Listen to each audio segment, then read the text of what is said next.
Sud Radio Média, Benjamin Glaise, Gilles Gansman. Et ravi de vous retrouver encore ce matin avec vous, Gilles. Bonjour. Oui, vous avez de la concurrence au niveau de la moustache. Bah oui, je vois ça. Pas aussi développé que celle de notre invité du jour, mentaliste. Vous l'avez sans doute déjà vu à la télé. Il est sur scène en ce moment. Il va essayer de nous emmener aux frontières du réel. Bonjour Victor Vincent. Bonjour. Bon, vous n'avez pas votre chapeau ce matin? Et non, Benjamin, mais je ne porte pas trop de chapeau. Enfin, comme je n'ai pas de cheveux, oui, il fait froid dehors. Là, j'ai une casquette. Pour le spectacle, en tout cas, il a un peu son utilité. Chapeau, oui, tout à fait, oui, parce que je le jette dans le public pour choisir des personnes au hasard, des personnes qui montent sur scène, avec toujours le principe suivant: si vous recevez le chapeau, vous pouvez monter sur scène, mais si vous ne voulez pas, vous pouvez passer la main, parce que je veux forcer personne, je veux que tout le monde se sente bien. Mais en général, les gens acceptent de monter parce que je fais en sorte que ça soit toujours une bonne expérience et que les personnes qui montent sur scène aient de bons souvenirs et que se sentent bien. Avec donc, bienveillance, toujours, oui. toujours. Et vous pouvez lever la main et dire: je le jure, il n'y a aucun complice dans la salle? Ah oui, ça, il n'y a aucun complice. Après, non, mais je le jure, il n'y a aucun truc. Non, alors là, des trucs, il y en a plein.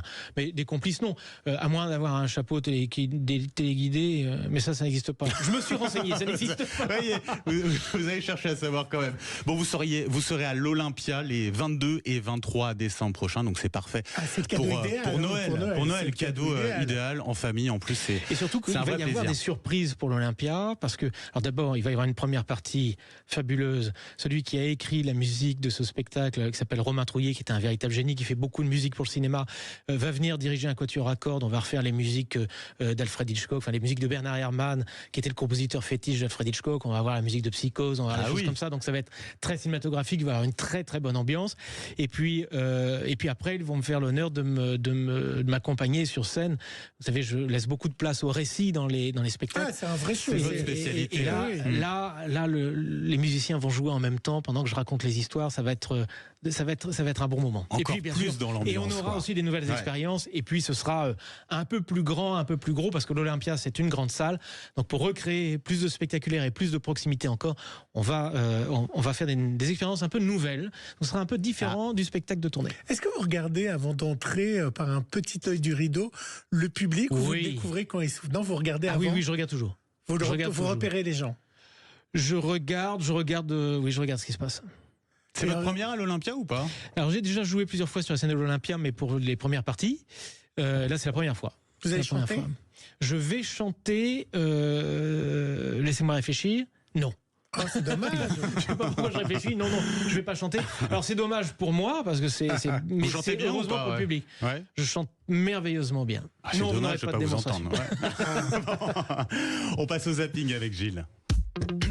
Sud Radio Média, l'instant zapping. Bon, je dois vous dire, Benjamin, que les médias n'ont pas été mentalistes pour l'élection incontestable de Donald Trump. C'est le moins qu'on puisse dire. Ça a surpris toute la presse et tout le monde parle en pleurs de la victoire de Donald Trump.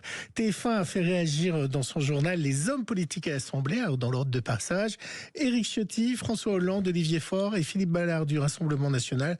On sait qui est content et qui ne l'est pas. Si j'étais américain, j'aurais voté Donald Trump. Ce qui se passe aux États-Unis arrive en France avec 2 ou 3 ans de décalage. Ça veut dire que c'est la fin du wokisme et que ça préfigure sans doute une victoire en 2027. Il est évident qu'il fera ce qu'il a proclamé dans la campagne et que ça va être une période de tension avec l'Europe. Nul doute qu'il abandonnera l'Ukraine à Vladimir Poutine, je dis par là une partie de l'Ukraine, sauf si les Européens réagissent. C'est une mauvaise nouvelle pour l'Union européenne et pour le monde. L'heure n'est pas aux pleurnicheries, ni à la morale. La leçon que nous devons en tirer, c'est que l'Europe doit maintenant se considérer pour ce qu'elle est. Être conscient de sa propre force. Ce qui compte pour les Américains, c'est leurs intérêts. Voilà. Et je pense que ce soit l'administration, future administration Trump fera, alors peut-être un peu plus, mais s'inscrira dans les pas de l'administration démocrate de M. Biden. Ça vous a surpris cette élection? Je pensais pas parler de politique là aujourd'hui, mais oui, j'ai été surpris par l'ampleur de la victoire. Je me disais que Trump gagnerait, mais je pensais pas que ça serait à ce point-là. Bon voilà, mais ce qui est marrant, c'est d'entendre tous les messages de félicitations qu'il reçoit. Je trouve ça plutôt. Maintenant il faut faire avec. De toute façon, il n'y a pas le choix, c'est comme ça. Et puis c'est la marche du monde. Et puis on ne peut pas ignorer nos voisins. Puis encore moins une puissance comme les États-Unis. Alors j'enfonce des portes ouvertes comme ça. Mais on verra ce qui va se passer. Est-ce que vous analysez un petit peu les politiques, vous les regardez, vous essayez de comprendre un petit peu?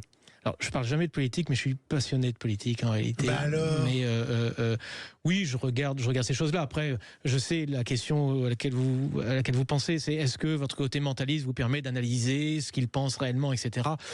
Non, mais en fait, le message politique est tellement clair. Ils ont les éléments de langage, il y a tout ça. Enfin, il n'y a plus rien de naturel dans tout ça. Ce qui doit être dit est dit de manière Même très les claire. attitudes sont très contrôlées. Oui, dans les altitudes, etc. Après, les mots utilisés, tout ça. Oui, mais après, c'est que de la communication, c'est de la publicité. Et ça, mais c'est ça aussi, c'est un spectacle. C'est un spectacle qui me fascine, qui me fascine, oui. C'est un rêve pour un artiste comme vous de jouer à Vegas ou à Broadway aux États-Unis?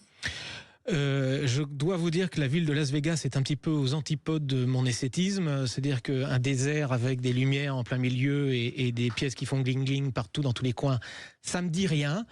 C'est un peu démesuré pour moi. Je suis né au 19e siècle à Paris, donc vous voyez, pendant les travaux d'Haussmann, enfin c'était un enfer. Vous voyez ce que je veux dire?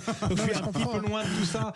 Non, mais ce que je veux dire, c'est que oui, après pour le spectacle, oui, il se passe des choses absolument incroyables. Ça, je ne vais pas dire le contraire. Mais fantastique. Je donne le nom. Je l'ai pas donné tout à l'heure de votre spectacle. Le spectacle s'appelle Fantastique. Mais bon, voilà. Mais vraiment, c'est pas du tout un objectif pour moi. Mais j'irai probablement aller voir des spectacles. Je ne suis jamais allé à Las Vegas. C'est vrai? Oui, c'est vrai. Oh, ben, il faut y aller. Bon, je ne sais pas s'il faut y aller, mais un jour j'irai peut-être. Il doit y en avoir avec des chevaux mécaniques. Mais le vrai vainqueur de tout ça, le vrai vainqueur économique et politique de cette victoire, c'est le patron de Tesla et de X, Elon Musk, le premier fan de Donald Trump, analysé hier dans le 20h de France 2. Les deux hommes ont lié leur destin dans cette campagne. L'entrepreneur fondateur de Tesla et de SpaceX a été une pièce maîtresse de ce grand retour. D'abord, via le réseau social X dont il est le patron. Pendant des mois, avec ses 200 millions d'abonnés, Elon Musk offre une tribune permanente à Donald Trump. Il tweet, retweet, s'embarrassant peu de la réalité. Il n'hésite pas à publier des informations mensongères comme ce discours supposé de Kamala Harris, en réalité créé de toutes pièces par l'intelligence artificielle. Je suis votre candidat démocrate parce que Joe Biden a enfin admis sa sénilité. Merci Joe. 50 publications fausses ou trompeuses font ainsi plus d'1 milliard de vues. Pour Donald Trump, Elon Musk donne aussi de sa personne, bondissant d'enthousiasme ici à Butler 3 mois après la tentative d'assassinat du candidat. Nous avons un président incapable de monter un escalier et un autre qui a brandi le poing après s'être fait tirer dessus. Battez-vous, battez-vous. Il faut dire, Benjamin, que c'est la première élection où les médias mainstream, comme on dit, ont été écartés par Donald Trump. Et c'est ça aussi une de ses forces, c'est d'avoir fait campagne. On en parlera sûrement dans vos débats, mais sur les réseaux sociaux et les podcasts. Et ceux qui font des podcasts aussi, qui ont un rôle très important. Les réseaux sociaux, c'est un rôle aussi très important concernant la magie. Les tours que vous avez, on les dévoile parfois. C'est une inquiétude. On va en parler après. Oui, enfin là, quand on réagit comme ça, c'est qu'à un moment, l'illusion est plus confortable que la réalité, et donc du coup, on plonge dedans. Après, ces choses-là ont toujours existé, c'est-à-dire que aujourd'hui, on a l'intelligence artificielle qui nous font des vidéos absolument hallucinantes ou des photos, mais le montage photo, ça a toujours existé. Et même, mais le problème, c'est que voilà, on a des caisses de résonance maintenant qui sont beaucoup plus fortes. Ça se propage beaucoup plus vite. Et c'est très inquiétant parce que plus personne ne contrôle quoi que ce soit. Et faire la part de l'illusion et du réel, déjà, est-ce qu'on a envie de le faire? Et puis, est-ce qu'on a les moyens de le faire?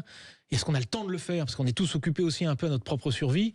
Donc, il y a des choses qu'on regarde comme ça de loin. Je trouve ça inquiétant, fascinant, terrifiant et merveilleux en même temps parce que ça peut offrir, enfin je parle de l'IA là, peut nous offrir des choses merveilleuses. On est loin du spectacle là, mais on parle un petit peu de l'illusion quand même. Plus de 6 heures de direct hier pour Laurent Delahousse, pour la nuit américaine. Oui. Alors forcément, quand vous avez fait 6 heures de direct, on fatigue un petit peu, que vous n'avez pas pu annoncer le gagnant, vous êtes journaliste, vous auriez aimé annoncer le gagnant, et que vous savez que c'est votre confrère qui prend la suite, qui va annoncer le gagnant, vous accrochez à l'antenne. Il était un peu énervé hier, Laurent Delahousse, mais il était un peu fatigué. Et ce marathon, cette élection américaine, il se poursuit. Merci beaucoup, Laurent. 2 candidats, Lui, il a pris un peu d'avance. Je préviens. En gros, je vous fais une petite image. Il est un peu en avance. Vous avez les casquettes. Il n'y a toujours pas de président. Il y a juste des candidats, toujours. Et ça peut basculer dans les minutes qui viennent. Et on va le suivre entre si New ça York tombe dans 5 minutes, si ça tombe dans 5 minutes, Laurent, vous êtes après 6h30. Je fais un peu la gueule. Mais sinon, ça va tomber dans Télématin. Dans 3 jours, jusque samedi matin, je suis à Paris, tout va bien. Non, ça va tomber dans Télématin, je vous l'annonce. Bonne matinée, Julien, en tout cas. À très vite.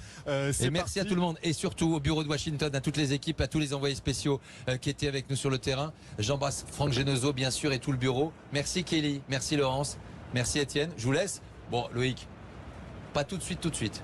Juste. Il y a encore un peu de boulot, laissez-les nous quand même un petit peu, s'il vous plaît. Et évidemment, il aurait aimé l'annoncer. Il s'est tombé dans Télématin. Alors, vous êtes le il n'était pas énervé, il avait de l'humour, je trouve. Oui, c'était plutôt drôle. Oui. Vous êtes le roi de l'illusionnisme. Et il y a également une autre illusion qui se fait en ce moment. C'est une illusion commerciale. Des gens qui imitent, des sociétés qui imitent les parfums célèbres de Chanel ou autres que vous pouvez acheter pour très peu d'argent. C'est un phénomène qui a été analysé par France 2 hier. C'est à la couleur du vrai, mais ce n'est pas le vrai. Bah, ça nous fait penser à vous, cher magicien. Moi, j'ai la couleur du vrai, mais je ne suis pas vrai. Non, ce que vous faites est vrai. Je comprends plus rien. Mais je comprends ce que vous voulez dire. Non, mais vous avez raison. On voit on pense que c'est vrai, mais finalement derrière il y a un truc et c'est moins vrai qu'on l'imagine. Il y a souvent un couple qui dit, Mireille Miroska, qui disait quelque chose il faisait un numéro de télépathie, disait voilà, s'il n'y a pas de truc c'est fort, mais s'il y a un truc c'est encore plus fort. Et moi je trouve que c'est encore plus fort de se dire qu'aujourd'hui l'IA, enfin cet outil incroyable, permet en fait ce genre de choses. C'est-à-dire que des nez ont déjà fait ça, des gens qu'on appelle des nez ont déjà copié des parfums, etc. Mais là, maintenant, ça se fait en un clic, ça se fait très rapidement. Et donc, c'est ça qui est encore plus fort. Donc, c'est pas vrai, c'est de l'illusion, mais c'est encore plus fort parce que la technique qui fait que tout cela est possible, c'est simple. C'est simple, c'est une arme redoutable. Enfin, là, encore une fois, ce qui est intéressant, c'est l'IA, c'est pas le résultat. Et les parfumeurs sont vraiment désemparés. On les appelle des dupes ou duplicata. Leur fragrance semble identique à celle des produits de marque. Sauf que ces parfums, jusqu'à 10 fois moins chers, s'achètent dans certaines enseignes discount ou de prêt-à-porter. Et leur effet est parfois surprenant. Franchement, ça ressemble vraiment au parfum Chloé. Et je suis choquée. 3,74 €. Oh non. Oh bah alors là, faut pas s'en priver. Pour mieux protéger leurs parfums, les maisons de luxe pourraient-elles déposer leurs odeurs? Une seule marque leur est fait pour l'instant. Mais la loi considère-t-elle les dupes comme des contrefaçons? Le parallélisme qui se fait entre les produits originaux et les dupes sont bien entendu malhonnêtes, illégaux et correspondraient très bien juridiquement à un pillage de valeur économique individualisé des produits. Incroyable. Alors, je ne sais pas si Emmanuel Macron ou Brigitte sont venus voir votre spectacle, mais en tout cas, Madame Brigitte Macron... Je sais, vous allez en venir. Hier était à la Starac. Elle est venue voir les élèves pour les sensibiliser, eux et leur jeune public. Évidemment, c'était la cible au harcèlement scolaire. Et évidemment, vous savez que je finis toujours mon zapping par une musique. Ils ont été accueillis en chanson par les élèves de la Starac. Elle était toute ébobie.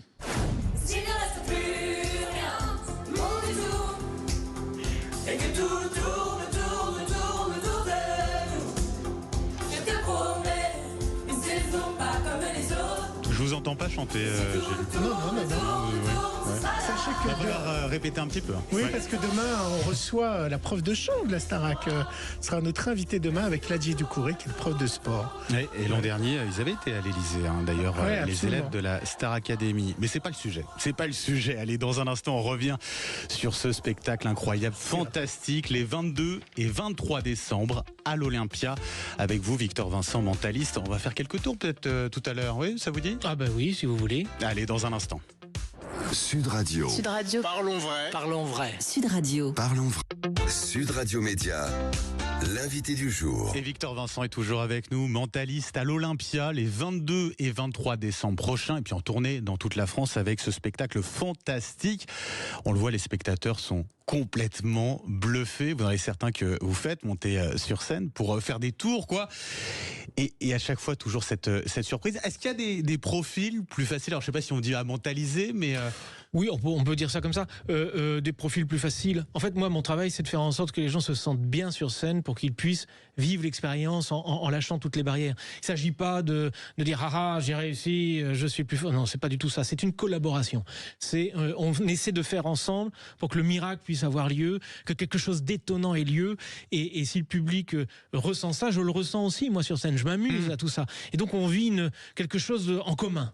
Et donc tout le monde est mentalisable. Donc vous choisissez pas finalement les personnes en fonction de profils en particulier. Non, c'est le hasard qui choisit. Comme je vous le disais, je jette un chapeau qui parfois fait 5 fois le tour de la salle. Hein. Ouais. Donc, mais vous n'avez jamais peur que quelqu'un joue avec vous, c'est-à-dire que il a choisi l'as de cœur et il change sa carte. Oui, c'est possible. Pour vous piéger, ça oui. vous arrive ça? Mais justement, encore une fois, c'est à moi de créer la bonne atmosphère pour que cette personne ne se dise pas tiens, je vais le piéger. Non, il faut qu'elle ait envie aussi que ça fonctionne et de jouer, pas de jouer le jeu, mais d'être honnête, etc.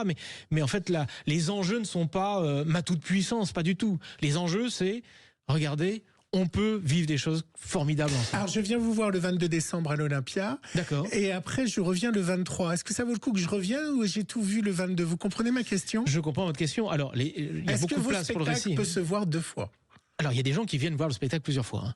Il y a même des gens qui sont venus voir le spectacle 15 fois. Parce qu'il y a des choses. Ah ouais? Oui, parce que je comprends. Des fois, les gens veulent comprendre certaines choses. Ils disent oui, mais bon, ça c'est une façon aussi d'aborder le spectacle. Après, vous pouvez revenir, bien sûr.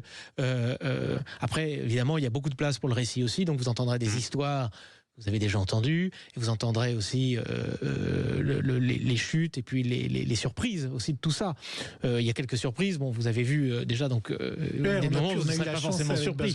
Mais de voir une captation. Mais oui, ça peut se revoir. Puis après, pour moi, c'est jamais le même spectacle parce que les gens qui vont sur scène sont différents et on peut pas se réduire à un stéréotype culturel ou individuel. Enfin bref, nous sommes des mais il y a cette obligation de se renouveler d'année en année, de spectacle en spectacle. Oui, il faut se renouveler toujours. C'est ce qu'on nous impose. Il faut toujours faire encore, tu changes, etc. Parce que on se lasse de tout, etc. Oh, moi je m'en fiche de tout ça, mais si vous pouvez savoir, je fais ce métier parce que je l'aime et je fais le spectacle que moi j'ai envie de voir. Et je pars du principe que si moi j'ai envie de voir ça, d'autres ont envie de voir ça aussi. Et je raconte des histoires de spectacle en spectacle, donc ce sont toujours des histoires différentes, des ambiances différentes. Après, je lis toujours dans les pensées, je devine toujours des choses, mais il y a des surprises, il y a des choses qu'on n'attend pas. Mais vraiment essayer d'être à la mode ou de dépoussiérer quoi que ce soit. Mais moi, la poussière, je trouve ça merveilleux. Voilà, tout ça ne m'intéresse pas. Vous avez un petit tour Oui, on peut faire quelque chose ensemble. Et vous allez le faire tous les deux. On va le faire à distance. Je vais expliquer un peu aussi pour ceux qui nous entendent. Je vais juste poser un jeu de cartes sur la table. Il est loin de vous. Vous pouvez pas toucher. Je reste un petit peu loin aussi. Je vais pas y toucher moi non plus. On va imaginer dans le jeu de cartes il y a des cartes rouges, des cartes noires. Tenez, Benjamin, on va commencer ensemble. Vous préférez quoi, les rouges ou les noirs? La plupart des gens disent les rouges. En plus ici il y a du rouge partout. Donc vous allez probablement choisir du rouge. Puis après, si c'est le cas, on va probablement aller vers du cœur. Mais ça sera peut-être pas le cas. Je veux pas vous influencer en disant ça. Sachez que si vous dites rouge, vous n'avez aucune personnalité. Et noir, un esprit plutôt combatif. Noir. Noir. Donc, on est influencé. Vous choisissez quoi? Qu'est-ce qu'on garde? Noir ou rouge? Noir et. Noir. Attendez, c'est Gilles qui va choisir. Pique ou trèfle? Trèfle. Trèfle, d'accord, parfait. Dans le trèfle, donc il y a de l'as au 10, valet dame roi. On va enlever valet dame roi pour se concentrer que sur les chiffres. Vous préférez les pairs ou les impairs? Pairs. Vous préférez les pairs. Donc une carte paire dans le trèfle, on a 2 de trèfle, 4 de trèfle, 6, 8 ou 10. Le 8 de trèfle. Alors, le jeu est posé là. Je vais étaler les cartes.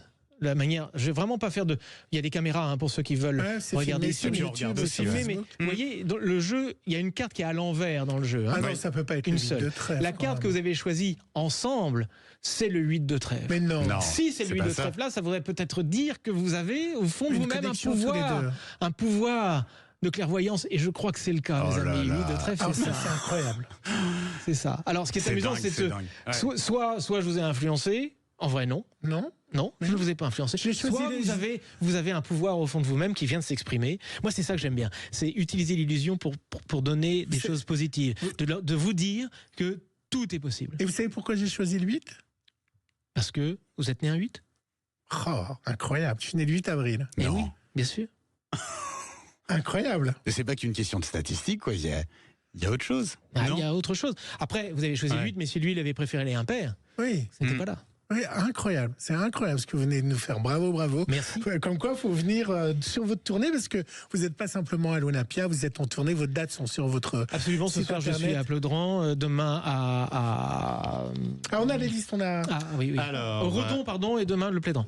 Oui, et puis alors, notez aussi 21 novembre, Saint-Grégoire, tenez, en Bretagne, Ille-et-Vilaine, Nantes le 22 novembre, Angers le 23, Guyancourt le 28, et puis on rappelle les dates de l'Olympia le 22 et 23 décembre prochain. Et moi, j'avais une dernière question, on s'en est un peu parlé hors antenne. Je suis submergé sur mon Instagram par les tours de magie revealed, les gens qui révèlent les tours de magie. Avant, il y avait un code d'honneur entre les magiciens, et aujourd'hui, on voit un tas de tours révélés. Est-ce que c'est quelque chose qui vous choque ? C'est pas que, enfin, ça me choque. Bon, il y a des choses plus graves dans le monde, mais effectivement, c'est toujours l'idée de créer du contenu, d'être vu. Ce sont des gens qui demandent de l'attention et qui n'hésitent pas en fait à tuer la magie, le mystère, juste pour exister un petit peu. Je trouve ça un peu dommage. Je fais des livres moi qui expliquent des trucs, mais c'est pas la même chose. Un livre, c'est une belle façon de transmettre des secrets pour développer des vocations. Là, vous scrollez et vous voyez des choses que vous n'avez pas demandé. Vous voyez un secret et puis d'un seul coup, vous pouvez être déçu et puis vous êtes en fait défleuré et puis d'un seul coup voilà, c'est comme si on vous racontait la fin d'un film avant de le voir, ça vous enlève tout plaisir. Mais de toute manière, les réseaux c'est un peu ça, on scrolle, on regarde des vidéos qu'on n'a même pas choisi de regarder parce que à partir de maintenant, ce n'est plus nous qui pensons, c'est un algorithme ou une intelligence artificielle ou quelque chose qui nous dit quoi regarder, quoi penser, quoi ressentir. C'est pas volontaire quoi, il n'y a pas cette démarche là. Il n'y a pas cette démarche de volontaire, quoi. Oui, voilà, c'est ça. C'est-à-dire que celui qui s'abonne à ça et qui regarde et qui veut savoir, etc., et qui fait la démarche et qui s'entraîne, bon, ben voilà, il faut bien commencer quelque part. Bon, après, le bien de ces vidéos, ça sera peut-être de créer quelques vocations chez certains et puis de donner aussi l'envie à certains d'aller voir des spectacles de magie. Mais je crois que ça fait plus de mal que de bien. Oui, je pense qu'il faut garder le mystère. Après, bon, écoutez, c'est le monde dans lequel on vit, puis ça nous poussera à être plus créatifs. Ben, j'aime pas savoir et c'est un plaisir du coup de vous voir que je n'aime pas savoir. Votre spectacle, je le rappelle, donc fantastique, tourné dans toute la France, et puis ces 2 dates pour Noël, c'est important, voilà, se faire plaisir, 22 et 23 décembre prochain à l'Olympia. Et en tournée dans toute la France. Effectivement, ouais, on peut aller sur votre site pour découvrir toutes ces dates, elles sont nombreuses. Absolument. Merci de m'avoir reçu. Merci avec grand plaisir, Victor Vincent. Privé, rien que pour nous. Merci à vous. Et il y aura un tour inédit sur l'Instagram de Sud Radio. Oui, exactement. Oui, allez voir sur l'Instagram de Sud Radio pour un nouveau tour. Allez, dans un instant, on change complètement de sujet. On va parler des élections américaines avec un des thèmes, un des enjeux qui étaient les plus importants dans cette campagne, l'IVG. À tout de suite. Sud Radio Média, Benjamin Glaise, Gilles Gansman. Sud Radio, le supplément média. Et ça a été l'un des enjeux centraux de cette présidentielle américaine qu'on a vécu, le droit à l'IVG au cœur des débats tout au long de la campagne. Les pros et anti-IVG se sont affrontés. Ça a été l'une des oppositions principales entre Donald Trump et Kamala Harris. Clara et Julia Kupperberg, bonjour. Bonjour. Et merci d'être avec nous ce matin pour nous parler de ce documentaire passionnant, la bataille de l'avortement, disponible sur TF1+, les plateformes Histoire TV en replay, et puis dimanche 15h sur la chaîne Histoire à l'occasion du cycle États-Unis des élections capitales.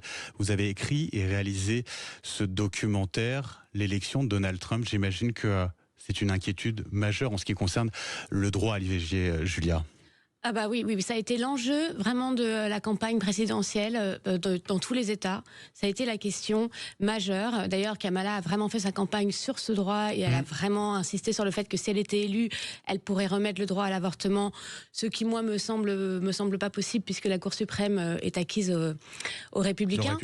Donc je ne vois pas ce qu'elle aurait pu faire. N'oublions pas que Dobbs, qui était donc la loi qui a interdit l'avortement d'un point de vue... Qui a supprimé l'IVG en tant que droit constitutionnel. Était quand même a été fait sous la présidence Biden. Donc en fait, les démocrates ne peuvent absolument rien faire et n'ont aucun contrôle sur cette question. Parce que c'est la Cour suprême qui décide. Clara, ce qu'il faut dire aussi dans ce documentaire, ce qui est incroyable, c'est de voir le revirement de Donald Trump sur ce sujet. Il était pro-choice, donc pour le droit à l'IVG, et il a complètement retourné sa veste au final. Complètement, il n'en avait rien à faire des affaires d'avortement. je pense qu'au contraire, il était même plutôt pro-choice et voilà, pour l'avortement. Il le disait en interview il y a une vingtaine d'années. Voilà, c'est ça. C'est dans votre documentaire, hein, on le voit interviewé. Oui, on le voit interviewé dans les années 80-90, où vraiment il dit que ça ne le concerne pas et que les femmes ont le droit de faire ce qu'elles veulent, en gros. Mais comme d'autres, hein, comme Ronald Reagan, comme Bush, comme beaucoup de présidents en fait républicains, ils étaient pro-choice avant. Et puis, voilà, la campagne électorale, la présidentielle a fait qu'ils ont retourné leur veste. Est-ce que ça veut dire que derrière, il y a du pouvoir comme Quanon ou d'autres sociétés qui en fait les poussent derrière? Est-ce qu'on peut... Alors, je ne mets pas de théorie du complot derrière ça, mais est-ce qu'il y a des mouvements d'extrême droite et des mouvements forts qui font changer leur opinion à eux pour être élus? Sur l'avortement, je parle. Alors, le pouvoir qui les a fait tous changer, c'est pas Quanon et les extrêmes droites, c'est le pouvoir religieux. Ce sont les évangélistes. C'est vraiment ça. On se rend pas compte, nous, en France, comme l'Amérique est un pays religieux. In God We Trust, sur leur billet, ils jurent sur la Bible. Nous, on a vraiment réalisé en préparant ce documentaire à quel point, que ce soit les démocrates ou même les républicains, le pouvoir des catholiques et des évangélistes, là-bas, était énorme. Et en fait, c'est pour ça qu'ils retournent leur veste. C'est parce qu'ils ont besoin de ce pouvoir-là. On voit bien Trump, la photo, juste avant qu'il soit élu, où il y a tous les évangélistes et tous les prêcheurs autour de lui qui mettent la main et qui l'adoubent, en fait. Voilà, c'est ça ce qui se passe. Et le fait que l'IVG soit mise au cœur de cette campagne et mise en avant à ce point par les religieux, ça tient complètement du hasard, en fait. Ça tient du hasard, en fait, parce qu'au départ, leur cheval de bataille, c'était la ségrégation. Voilà. Et quand dans les années 70, la ségrégation devient interdite, vraiment avec le mouvement des droits civiques, après les années 60, ils se disent il nous faut un nouveau cheval de bataille, il nous faut autre chose pour mobiliser les foules, et ils ont trouvé l'avortement. Voilà. Donc c'est vraiment arrivé comme un hasard, j'ai envie de dire. C'était pas du tout une question religieuse. Faut pas oublier que l'avortement passe en 73, l'autorisation d'avorter en 73 aux États-Unis, Wade contre Roe, et ce n'est qu'au début des années 80 que les évangélistes commencent un peu à s'intéresser à la question et choisir Reagan pour pousser leur bataille sur ça. Alors, est-ce que l'Amérique actuelle, il y a quoi? Il y a 17 États, c'est ça? Ou c'est interdit 14. 14. Maintenant, il y en a moins, parce qu'heureusement, avec l'élection... Il y a eu des référendums, c'est ça? Parce qu'on parle de Donald Trump, de l'élection de Donald Trump, mais dans certains États, il y a eu des référendums. 10 États. Et donc là, actuellement, il y a 14 États qui interdisent... Alors, à différents niveaux, en fait. C'est ça, ce qui est intéressant, c'est que à partir de 2022, quand ça devient plus national, chaque État peut décider, en gros. Donc, il y a des États où c'est 3 semaines, d'autres où c'est 3 mois, d'autres où c'est 6 mois, d'autres où c'est 9 mois, d'autres où c'est complètement interdit. Et en fait, là, dans les élections, il y a quand même eu 10 États où on a proposé la question aux électeurs, un référendum, et 8 États, quand même considérés comme conservateurs, ont dit en arrière. Oui, on est d'accord quand même pour que l'avortement reste dans la Constitution, etc. Ça veut dire que les Américains, finalement, sont plutôt à vouloir défendre ce droit-là? Mais en fait, depuis toujours, c'est ça qui est difficile à comprendre, mais 70% des Américains et des républicains sont pour l'avortement. C'est ça qui est fou, en fait. L'Américain, en fait, c'est le principe de l'Amérique, c'est les libertés individuelles. L'État n'a pas à intervenir dans le choix d'une femme sur son corps. En fait, c'est pas quelque chose pour eux qui est normal. Et donc, c'est vrai que quand on a fait ces recherches et qu'on a compris ça, on s'est dit, ils ne votent pas les questions sociales. C'est une minorité qui choisit pour la majorité. Exactement. Oui, puis ils sont pas branchés, j'ai envie de dire, sur les questions sociales. C'est les questions économiques, l'Amérique. Alors, les sœurs Kuperberg, puisque vous êtes 2 sœurs, vous êtes plutôt habituées à faire des documentaires sur Hollywood, sur les stars. Il y a un documentaire sur Scorsese incroyable et sur l'influence de la musique pour Scorsese. Pourquoi s'être intéressée à ce sujet? Parce qu'en fait, on travaillait sur Hollywood, on travaillait sur les femmes et la représentation des femmes depuis un moment et leur invisibilité, notamment au début du cinéma. Et en fait, de fil en aiguille, on s'est dit, on voulait faire quelque chose pour les élections américaines. On s'est dit, on va pas le traiter via le cinéma. Mais quelle est la position des femmes aujourd'hui aux États-Unis? Et c'est vrai qu'avec le 2022, Dobbs, ça a vraiment été une claque aux États-Unis. Tout d'un coup, là, toutes les femmes se sont réveillées, se sont dit, mais qu'est-ce qui s'est passé? Et on s'est dit, mais quelle est leur réaction? Parce que nous, en France, on serait descendus dans la rue. Enfin, ça aurait été la révolte. Et en fait, on a été étonnés par la réaction des Américaines qui ont manifesté. Il y a eu des manifestations, mais rien ne s'est passé finalement. Et on s'est dit, mais C'est quand même incroyable, ce peuple qui est assez soumis finalement et qui accepte ça et qui se dit on va se battre maintenant, ce qu'on entend là dans les discours politiques, mais en même temps, et comment? Parce qu'en même temps, il y a J.D. Vance, c'est ce que vous disiez, qui est le colistier de le Trump, vice-président de Trump, qui est plus radical sur cette question-là. Beaucoup plus radical, etc. Donc qu'est-ce qui va se passer maintenant pour toutes ces femmes? À quel moment, en fait, il va y avoir une vraie réaction, une vraie révolte, en fait? Jusqu'où ça peut aller avec Donald Trump, justement, cette question du droit à l'IVG? Ça peut aller plus loin parce qu'il peut rendre en fait l'interdiction de l'IVG nationale. Parce que là, pour le moment, il a donné aux États. Chaque État choisit. Voilà. Par la Cour suprême. Voilà. Oui, la Cour suprême a statué que le pays entier ne pouvait plus choisir et que chaque État faisait ce qu'il voulait. Mais il peut très bien, Trump, demain, avec son colistier, dire maintenant, j'en fais une loi nationale. C'est-à-dire que maintenant, j'interdis l'avortement au niveau national. Donc alors là... c'est pour ça que la Californie l'a mis dans sa constitution, justement, d'ailleurs, pour éviter ça. Et maintenant, il va s'en prendre aux droits des homosexuels. C'est ce qu'il disait, c'est le droit du mariage gay, maintenant, qui est remis en cause, le droit pour les trans. Voilà, maintenant, c'est pour le droit pour toutes les minorités. Mais il l'a dit, il s'en cache pas. Alors, comment vous expliquez qu'on vote pour lui? L'économie. Oui. L'inflation a été terrible là, ces dernières années aux États-Unis. Et l'Américain votera toujours pour, on dit le green aux États-Unis, mais pour le billet. Enfin, c'est l'économie qui passe avant le droit à l'avortement. C'est l'argent qui est le roi, c'est le pays capitaliste en fait. Le panier d'une ménagère a pris 20%, donc en fait... L'inflation, elle a été énorme, même pour l'essence aussi. C'est terrible, l'essence, voilà, les Américains, ils vivent de leur nourriture et de l'essence. Donc vous touchez à ça et toutes les questions sociales derrière l'avortement, etc. On s'en fiche. Ouais. On vote pour son confort, en fait. Dans votre documentaire, alors il y a eu un choix de ne pas faire témoigner une femme qui a eu recours à l'IVG. Ça a été un choix particulier, une réflexion que vous avez eue avant? Ouais. Oui, c'est vrai, c'est intéressant. C'est vrai qu'on s'est posé la question, comme aussi donner la voix aux évangélistes, aux religieux, faire le contrepoint, on n'a pas voulu. On est parti on voulait faire quelque chose d'historique. Nous, c'est vrai qu'on s'intéresse beaucoup à la face cachée de l'Amérique, que ce soit dans nos docs ciné ou nos docs histoire. Et on a voulu expliquer, on a voulu remonter. En fait, ça nous paraissait plus intéressant de remonter au XVIIIe siècle et voir l'évolution, justement, qu'est-ce qui se passe pour mieux comprendre l'Amérique. On aurait eu des témoignages de femmes qui auraient été passionnants et poignants, mais on les a au quotidien. Alors qu'expliquer vraiment pourquoi, qu'est-ce qui se passe dans les années 70, justement, parce que c'est pour des raisons financières et pas idéologiques que les évangélistes et les religieux se prennent à l'avortement, ça nous a passionnés. Une question d'impôt, quoi, tout simplement. C'est des questions d'impôt, c'est tout. Des taxes, voilà, oui. Il y a quand même, pardon Gilles, il y a quand même... une femme qui prend la parole et ses mots sont très forts, c'est Linda Greenhouse qui est en entrée de documentaire et c'est poignant ce qu'elle dit au final. C'est terrible parce qu'elle travaille dessus depuis 50 ans et c'est une historienne, elle a eu le prix Pulitzer, elle a écrit beaucoup de livres sur la question, donc franchement c'est une entité aux États-Unis sur cette question et c'est vrai qu'elle fait un constat terrifiant. Enfin, je veux dire, aujourd'hui on en est là, mais qu'est-ce qui va se passer après? Comment on se sort de cette situation? Avec beaucoup d'émotions, on le sent. Beaucoup d'émotions, oui, parce que je crois vraiment que Dobbs en 2022 qui a abrogé l'avortement, on le rappelle, qui a supprimé en tant que droit constitutionnel l'IVG. Voilà, tout d'un coup, l'avortement était remis en question. Et c'est vrai que ces femmes-là qui se sont battues dans les années 60-70, tout d'un coup, elles ont pris une claque. Elles se sont dit, mais en fait, rien n'est jamais acquis. Et c'est pour ça qu'elles vous donnez raison à Emmanuel Macron de l'avoir inscrit dans la Constitution française? Oui, complètement, ça c'est bien. Mais en même temps, c'est ce que Julia disait à l'instant, la Californie l'a fait, par exemple. Mais ça ne la protège en rien, parce qu'en fait, aux États-Unis, la loi, de toute façon, fédérale, sera toujours au-dessus de la loi de l'État. Donc l'État peut le mettre dedans, mais quelqu'un qui arrive demain peut l'abroger à nouveau. Et alors, la question, est-ce qu'en France, quelqu'un qui arriverait après, Emmanuel Macron qui voudrait l'abroger pourrait le faire ou pas? Mais c'est ce que dit Linda Greenhouse dans le doc avec beaucoup d'émotion.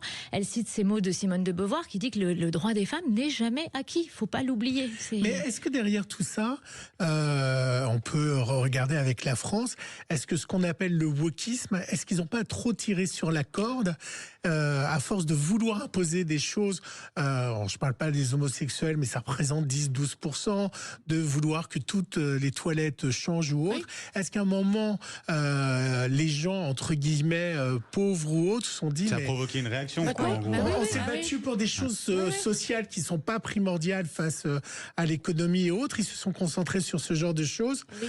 Est-ce que vous êtes d'accord avec ça, qu'ils ont tiré sur... Le wokisme a tiré sur la corde? Complètement, mais c'est ce qu'on voit un peu partout, j'ai envie de dire, dans le monde, avec...